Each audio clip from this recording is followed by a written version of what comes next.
Hi guys, welcome back to the Sauti Plus podcast, and I'm your host Elizabeth, aka Lizo. And today we are at Mistil Hotel, and we are here for a reason, for the Uganda National Conference on Health and Human Rights Development. And before me, I have a beautiful panel, and I will let them introduce themselves. Yes, please. Hey, my name is Ngabo. Nice to meet you. Yes, dear.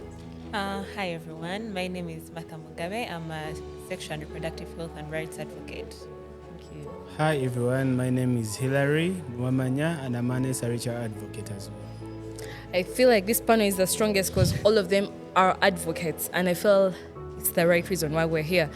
Starting with you, Sad, why are you here for this conference? So, personally, as you have said, I'm a sexual reproductive health and rights advocate, and at the same time, a disability rights advocate. You realize that when it comes to disability inclusion, in most of the things, when it comes to health, when it comes to education, but today we are specifically here for health.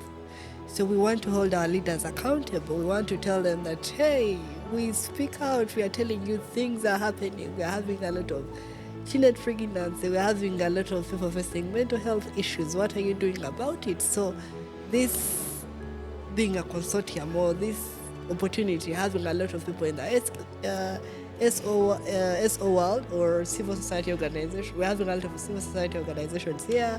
We're having people from the ministries, so holding them accountable and telling them that, hey, this is really happening, interfacing with the numbers, looking into the numbers, looking into the statistics, and you know that numbers do inform everything. Sure. We want evidence. If I tell you that people are getting pregnant and I'm showing you the numbers, that means that you'll act. So basically, for me, I want to hold my leaders accountable and to also connect and to also learn and relearn, basically.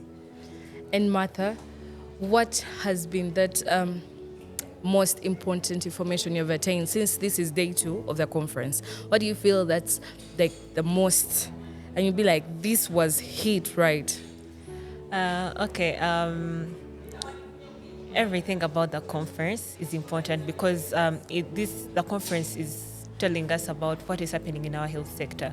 So finding out that neonatal deaths, the leading cause of deaths in Uganda, next to malaria, is one of the, I would say, touchy or eye-catching things that have been said in the conference, and also getting to know what exactly is happening in our health sector.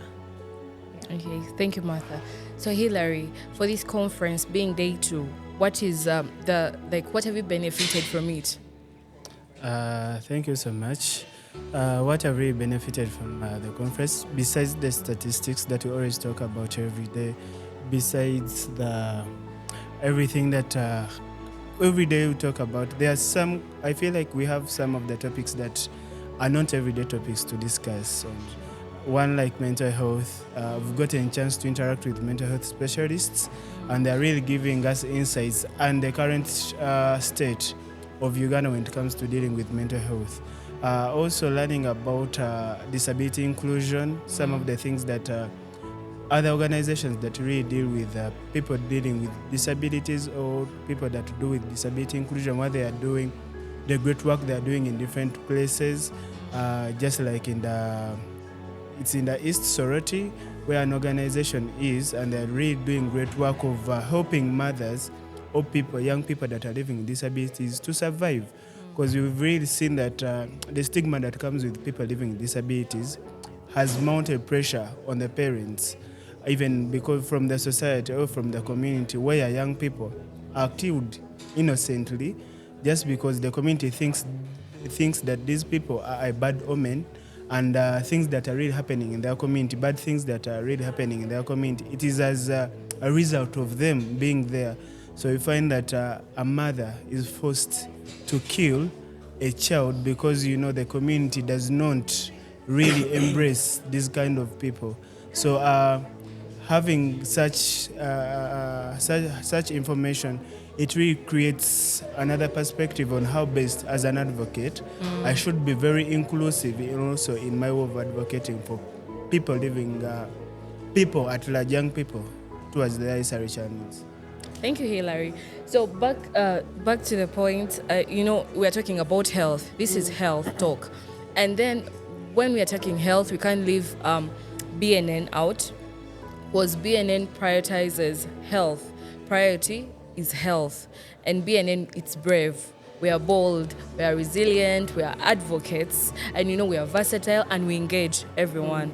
So I would want to know, Sad, what benefit do you think and do you feel like BNN has given out to the community, or it has given out to the youths out there? So this being a versatile movement, a movement with people from all walks of the world, and a movement that includes everyone, I believe that it has been able to push my voice. Personally, as a person who is, or as someone who is among the minority groups, a group of people who don't speak out so much often, or I speak out personally, but we do have some other people out there who are not able to push their voice. And you know that when you want to push something, it's better to work in teams. Sure. So we have this movement that will help me amplify my voice, because I'm telling millions of youth around the world, millions of young people around the world, that people, we need disability inclusion when it comes to health. We need mental health to be given a priority. We need a lot of this to change here and there. So I believe BNN has given me a voice, a bigger voice. I had a voice, but now I have a bigger voice to speak to multitudes of people and to see to it that we inform change. Because Barack Obama, one of the black presidents, once said that you are the change that you need. Sure.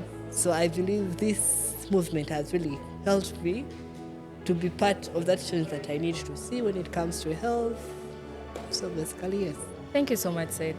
Hilary, when you are out there, because you're an advocate, and BNN is an advocacy place, it's a space for us to speak, and you being a person with living with HIV, do you think BNN has done anything on that side?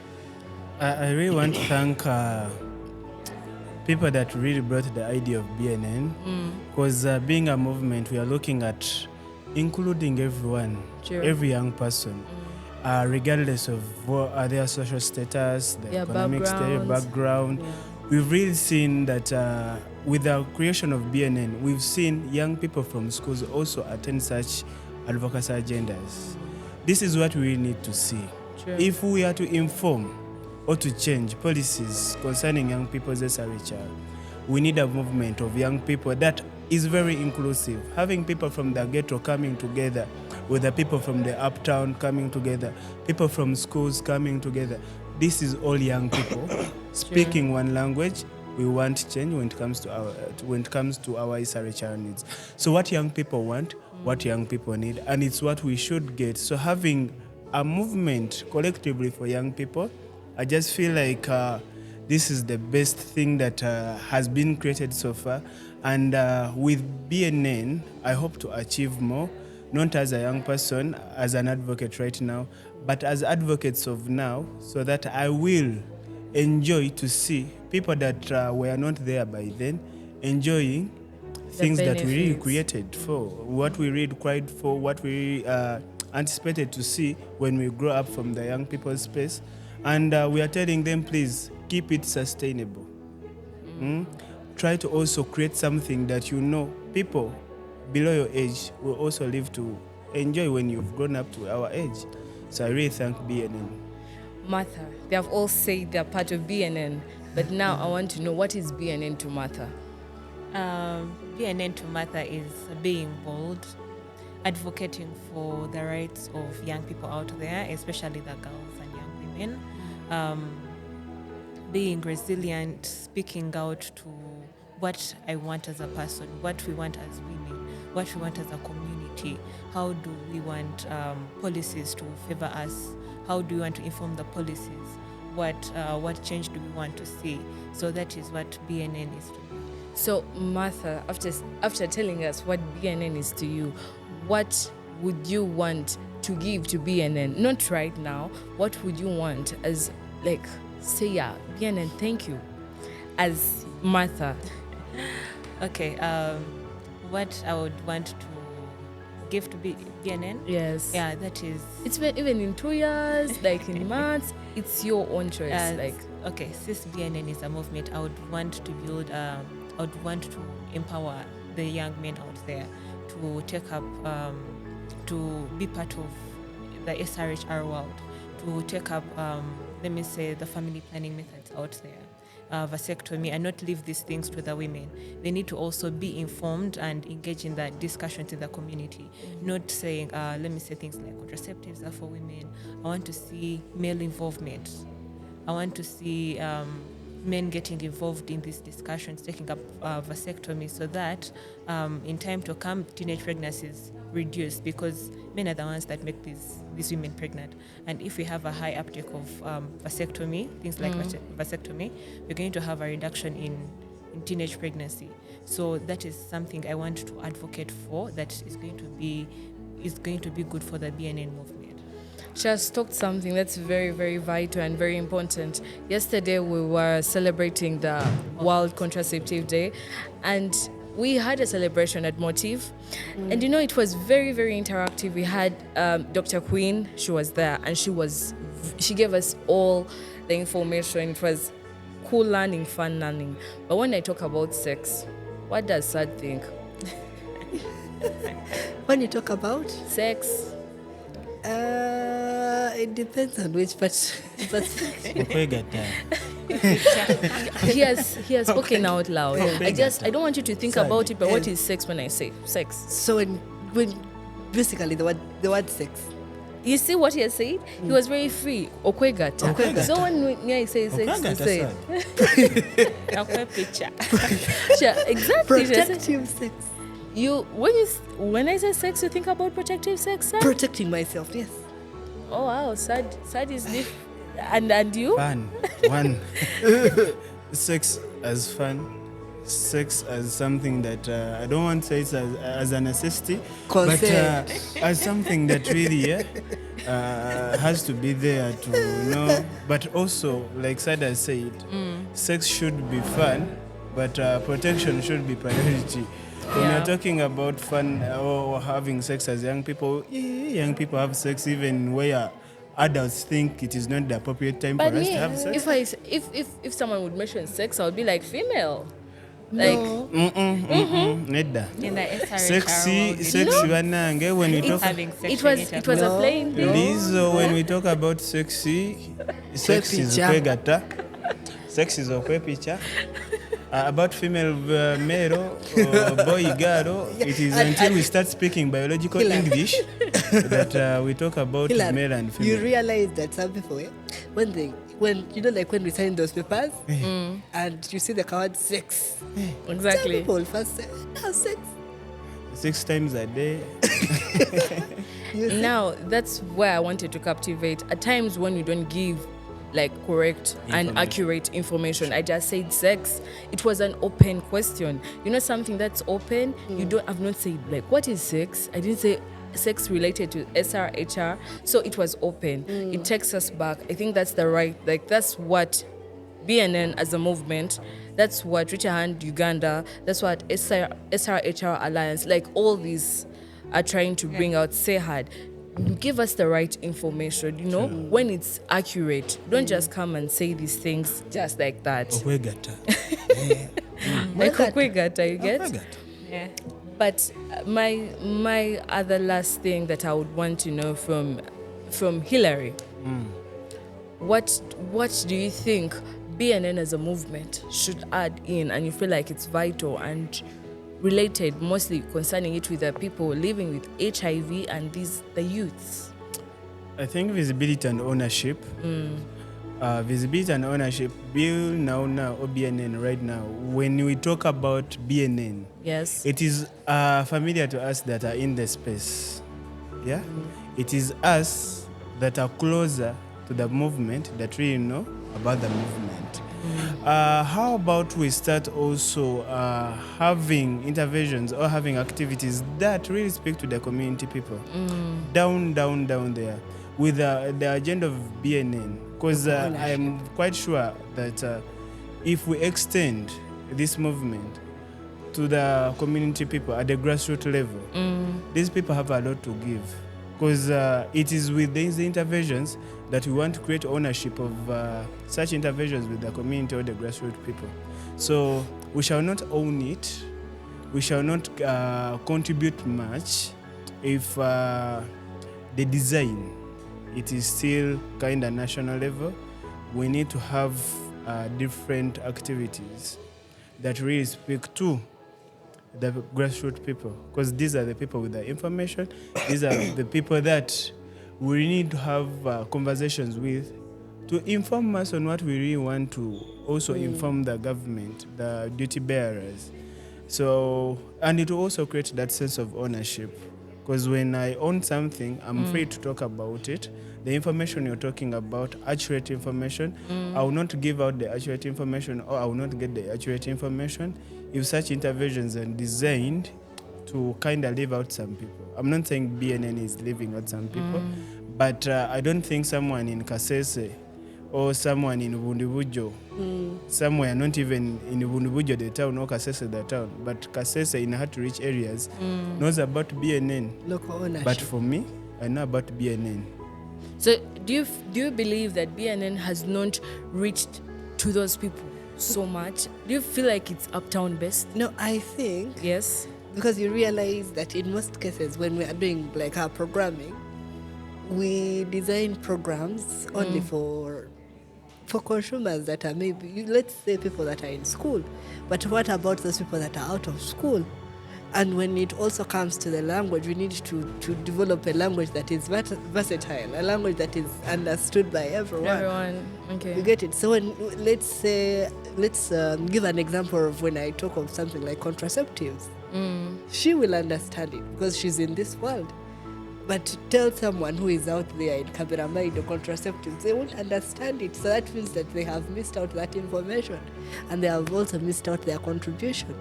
So basically, we need to create local ownership. We need to make this thing for the people, designed for the people. If we are talking about language, let it be local language. Let us find words that can equate to the language that we are speaking here, so that we can create sustainability. Because if someone understands something very well, they'll say, Chino Chang, I have to protect it. Sure. You get it? Like the way the Baganda understand their Kabaka. They are very much willing to protect him at all costs because they understand the culture, Yeah. the in-depth of the culture. So we want these people at the grassroots, as Siri has said, to understand and also have local ownership, hence creating sustainability. But Can I also add something? Yes, Martha. As we see, BNN is focused more on it's a young people's movement, Yes. but we need to also incorporate in the different stakeholders, like the parents and the teachers, because after you've given this information to the young people, yes, they are empowered, but when they go back home to their parents who don't have this information, they're going to take 2 steps backwards. Exactly. Because you're telling me I'm supposed to be empowered, I'm supposed to speak out. But Supposed when to I be go brave, home, bold. my father is going to want me to fast. Please. So we need to, as we are empowering the young people, we need to also talk to these, the parents, the teachers, that, so that the information goes hand in hand, so that the children the young people are empowered all throughout, not you empowered this Halfway. side and then when you go back home, you're 2 steps back. I think this has been a very beautiful podcast and a session at Mistil at the UCHD. And one thing I can say to the youths out there, this conference has benefited very many in different ways, as they have spoken and said. This is day 2 of the conference, and this is BNN podcast. But one thing that I would want and request one person, and that I think is going to be Martha, being the female on the team, to say one word or two as we end. To the youths out there, what is your say? What are you telling them? What do you do? Okay, to the young people out there, you need to take charge of your life. Don't live your life. Don't leave your life to people to be the ones to make decisions for you. Make informed decisions, research about whatever you want to do. Take charge of your life generally. Thank you so much, Yeah. Martha. This comes to the end of the podcast, and I've been your host, Lizzo. And one thing I can say about this bit of BNN, it's a movement for all. If you're down there, if you're in school, if you're dropped out of school, if you're in the market, as long as you're a youth and you want to be empowered, you are brave, you are bold, you're resilient, and we engage. We are advocates. We are one. We are Billy. Now, we are BNN. I've been your host, Lizzo, and we call it a day.